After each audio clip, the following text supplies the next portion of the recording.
Here's how to unlock the full features of DaVinci Resolve for iPad. First, open up your Resolve project from the Project Manager.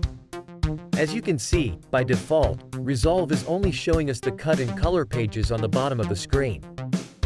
To unlock the rest of the pages, press Command-Option-K to bring up the keyboard customization menu. From here, type in Show Pages into the search bar on the right. Click on the drop-down arrow, and you will see all of the Resolve pages. Now, all you need to do is click to the right of the name of each page and input a keyboard shortcut of your own choosing. I chose to use Control and the different numbers on the keyboard.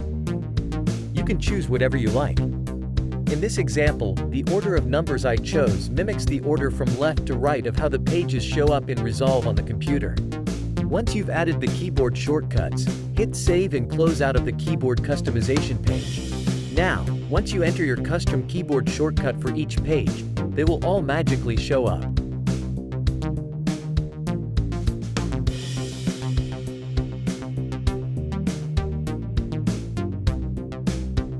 One thing to note about the Fairlight page.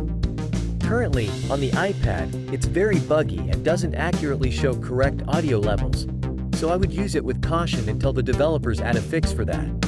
And that's how to unlock the full features of DaVinci Resolve on your iPad. Thanks for watching.